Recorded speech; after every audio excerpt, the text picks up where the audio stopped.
এটা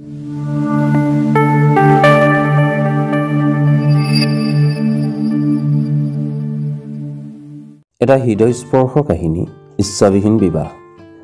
অঞ্জলি আৰু তেওঁৰ 3 বছৰীয়া সৰু ল'ৰাটিক লগত লৈ মাকৰ ঘৰত আলহী খাবলৈ আহিছে। আজি 3 দিন মানেই হ'ল মাকৰ ঘৰত আলহী খাব অহা। হাঁহি ফূৰ্তিৰে মাকৰ ঘৰত অঞ্জলিয়ে তাইৰ সৰু ভনীৰ লগত বহি ৰবাব টেঙা কাটি আছিল। সেইখিনি সময়তে অঞ্জলিলৈ ফোন আহিলে যে তেওঁৰ গিৰিয়েকৰ হেনো প্ৰেছাৰ উঠি বাগৰি পৰিছে। এতিয়া তেওঁক হস্পিটেলত ভৰ্তি কৰোৱা হৈছে। পাৰে যদি আজিয়ে তাইক গিৰিয়েকৰ ঘৰলৈ যাবলৈ ক'ব। অঞ্জলিৰ মনটো অলপ বেয়া লাগিল যদিও টেঙাটো খাই নিশ্চিন্ত মনে সুস্থিৰ হৈ গা পা ধুই ঘৰলৈ যাবলৈ ওলাল। অঞ্জলিৰ বাপেকে তিনিআলিৰ পিনে আগুৱাই থবলৈ চাইকেলখন উলিয়ালে। পিছে বাটতে ৰমেন নামৰ ল'ৰা এজনক লগ পাই তাৰ বাইকতে অঞ্জলিক তুলি দিলে। যিহেতু ৰমেন চহৰৰ পিনে যাব, সেইবাবে তাৰ বাইকতে অঞ্জলিক তুলি দিলে। ইফালে অঞ্জলিৰ গিৰিয়েকৰ মৃত্যু কেতিয়াবাই হৈছে, ফোন কলটো অহাৰ আগতে, কিন্তু অঞ্জলিৰ মনৰ ভাৰসাম্যতা ৰাখিবৰ বাবেহে হস্পিটেলত থকা বুলি কৈছে। সময় 3 ঘণ্টা উকলি গ'ল। অঞ্জলি ঘৰ গৈ পোৱা নাইহে নাই। ইফালে মৃতদেহ সৎকাৰৰ সময় উকলি যাব ধৰিছে। অঞ্জলিৰ ফোন ছুইচ অফ।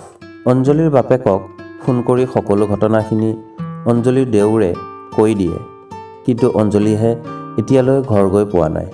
অঞ্জলিৰ বাপেকে ৰমেনলৈ ফোন লগালে, পিছে ৰমেনেতো কেতিয়াবাই বাছ ষ্টেণ্ডত অঞ্জলিক নমাই দিয়া বুলি ক'লে। ৰাতি হৈ গ'ল, অঞ্জলিৰ এতিয়ালৈ একো খবৰেই নাই।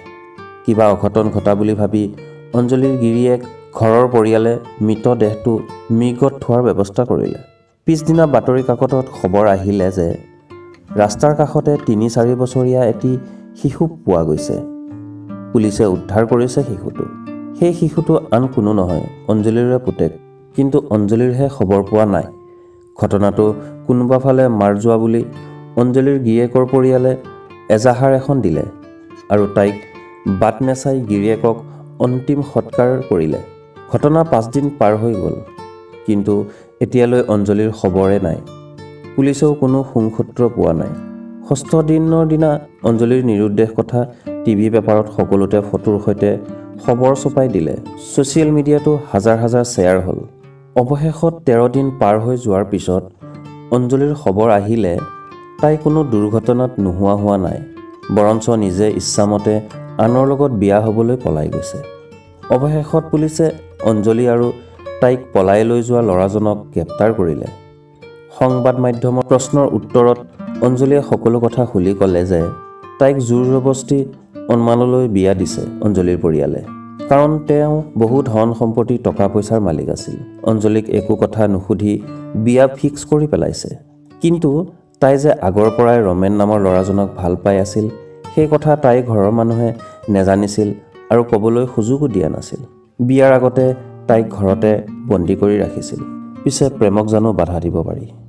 বিয়াৰ পিছতো সিহঁতৰ মাজত ভালপোৱা চলি আছিল। অলমানক ৰাতি ভাতৰ লগত টোপনি যোৱা টেবলেট খুৱাই ৰমেন অঞ্জলিৰ মৰম ভালপোৱা চলিছিল।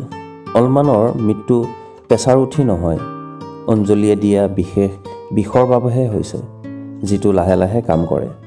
সেয়ে সম্পূৰ্ণ বিষৰগিয়া সম্পূৰ্ণ হোৱাৰ 3 দিন আগতে অঞ্জলিয়ে মাকৰ ঘৰত আলহী খাবৰ অহা চলেৰে ৰমেনৰ লগত পলাই যোৱাৰ প্লেন বনালে আৰু প্লেন সফল হৈছিল। কিন্তু দুৰ্ভাগ্যক্ৰমে ধৰা পৰিল, নহ'লে 14 দিনৰ দিনা সিহঁতে অন্য দেশলৈ যোৱাৰ ব্যৱস্থা কৰিছিল। পিছে সিহঁতৰ লগত যি হ'ব লাগিছিল সেয়াই হ'ল। শেষত ৰমেন আৰু অঞ্জলিক আইন প্ৰক্ৰিয়াৰ জৰিয়তে উচিত শাস্তি প্ৰদান কৰিলে। এয়াই আছিল ইচ্ছাবিহীন বিবাহ।